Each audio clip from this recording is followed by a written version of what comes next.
Hi friends, welcome to சமையலே சுவாசம். இன்றைக்கி நம்ம ஈவினிங் ஸ்நாக்ஸ் ரெசிபி தான் பார்க்க போகிறோம். இந்த ஸ்நாக்ஸ் வந்து ரொம்ப ஹெல்த்தியாக இருக்கும். இதில் நம்ம ஆயில் எதுவுமே ஆட் பண்ண போகிறதில்ல, பொரிக்க போகிறதும் இல்லை. ஆவியில் வேக வச்சு எடுத்த இந்த ஹெல்த்தியான ஸ்நாக்ஸ் பார்த்திங்கன்னா ரொம்பவுமே டேஸ்டியாகவும் இருக்கும். வாங்க இந்த ரெசிபி எப்படி பண்ணலான்னு பார்க்கலாம். அதுக்கு ஒரு பவுல் எடுத்துக்கோங்க. அதில் 2 வாழைப்பழம் வந்து நான் ஆட் பண்ணிக்கிறேன். நான் இன்றைக்கி நேந்திரம் பழம் வந்து ஆட் பண்ணியிருக்கேன். நல்லா கனிஞ்ச பழமாக இருக்கணும். நீங்கள் உங்கள்கிட்ட எந்த வாழைப்பழம் இருக்கோ அதை நீங்கள் ஆட் பண்ணிக்கோங்க. இந்த மாதிரி கனிஞ்ச பழமாக எடுத்து நல்லா மசிச்சு கொடுத்துக்கோங்க. இந்த அளவு நல்லா வாழைப்பழத்தை வந்து மசிச்சு எடுத்தாச்சு. இப்போ நம்ம இது கூட வந்து 1/2 கப் அளவு தேங்காய் துருவல் வந்து ஆட் பண்ணிக்கலாம். இது கூடவே 2 ஏலக்காய் வந்து தட்டி ஆட் பண்ணிக்கலாம்.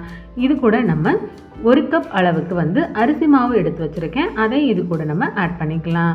அரிசி மாவு ஆட் பண்ணிவிட்டு இது கூட 1 பிஞ்ச் அளவுக்கு மட்டும் சால்ட் ஆட் பண்ணிக்கலாம். சால்ட் வந்து அதிகமாக ஆட் பண்ண வேண்டாம், 1 பிஞ்ச் அளவு மட்டும் ஆட் பண்ணிக்கோங்க.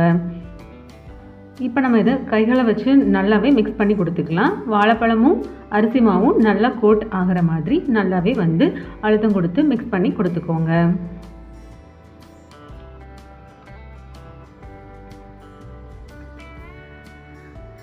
இந்த ரெசிபிக்கு நம்ம சுத்தமாக ஆயில் எதுவுமே ஆட் பண்ண போகிறது இல்லை.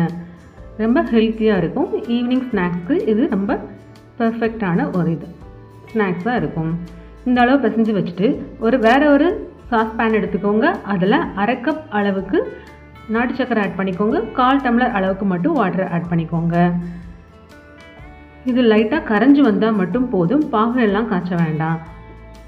லைட்டாக ஒரு ஹீட் ஆகி நாட்டு சக்கரை வந்து வாட்டரில் வந்து மிக்ஸ் ஆகி வந்தால் மட்டும் போதும். இப்போ நம்ம அதை ஃபில்ட்ரு பண்ணி எடுத்துக்கலாம். நமக்கு சக்கரை பாகு வந்து ரெடி ஆகிடுச்சு. இப்போ நம்ம இதை மாவோட ஆட் பண்ணிக்கலாம். கொஞ்சமாக மட்டும் ஆட் பண்ணிக்கோங்க. சுகர் லெவல் பார்த்துட்டு நீங்கள் ஆட் பண்ணிக்கோங்க. நான் இன்றைக்கி வந்து அதில் பாதி மட்டும் ஆட் பண்ணிக்கிட்டேன். ஆட் பண்ணிவிட்டு இந்த அளவு நல்லா மிக்ஸ் பண்ணி வச்சாச்சு. இப்போ இது வந்து ஒரு 10 மினிட்ஸ் நல்லா மேரினேட் ஆகி வரட்டும். இது இருக்கட்டும். ஆஃப்டர் 10 மினிட்ஸ் நம்ம இப்போ இதை எடுத்து சின்ன சின்ன பால்ஸாக வந்து நம்ம எடுத்து வச்சுக்கலாம். இதை நீங்கள் வந்து விருப்பப்பட்ட ஷேப்பில் வந்து நீங்கள் எடுத்துக்கலாம். நான் இன்றைக்கி வந்து ரவுண்ட் ஷேப்பில் எடுத்திருக்கேன். நீங்கள் கொலக்கட்டை மாதிரி கூட பிடிச்சி வச்சுக்கலாம்.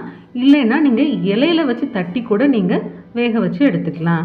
நான் இன்றைக்கி இந்த மாதிரி ரவுண்ட் ஷேப்பில் வந்து எடுத்திருக்கேன். இப்போ நான் வந்து ஒரு இட்லி பாத்திரம் வச்சு அதில் லைட்டாக ஆயில் அப்ளை பண்ணிவிட்டு மேலே வந்து இந்த உருண்டைகளை வச்சு வேக வச்சு எடுத்துக்க போகிறேன். லிட் போட்டு க்ளோஸ் பண்ணி வச்சிடலாம். இது வந்து ஒரு 10 மினிட்ஸ் நல்லாவே வெந்து வரட்டும். பாருங்கள், நல்லா வெந்து வந்துடுச்சு. சூப்பர்வான வாழைப்பழம் வச்சு ஒரு ஸ்வீட் ரெசிபி வந்து ரெடி ஆகிடுச்சு. இப்போ நம்ம இதை வந்து வேறொரு பிளேட்டுக்கு மாற்றி எடுத்து வச்சிடலாம்.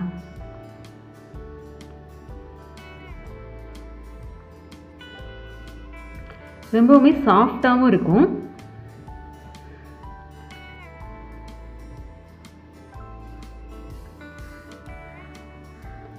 நல்லா வெந்து வந்துடுச்சு.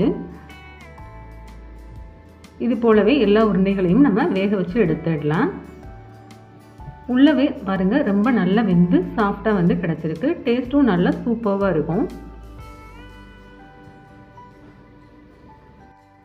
இப்போ நம்ம இந்த ஸ்நாக்கோட எக்ஸ்ட்ராவாக சுவை சேர்க்கறதுக்காக நம்ம பாதி நாட்டு சக்கரை வந்து பாகு காய்ச்சி எடுத்து வச்சுருந்தோம்ல, வாட்டரில் கரைச்சி வச்சுருந்தோம்ல, அதை மேலே ஆட் பண்ணிக்க போகிறேன்.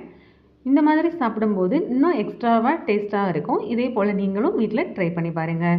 இந்த ரெசிபி உங்களுக்கு பிடிச்சிருந்துச்சுன்னா மறக்காமல் நம்ம சேனலை லைக் அண்ட் சப்ஸ்கிரைப் பண்ணிக்கோங்க.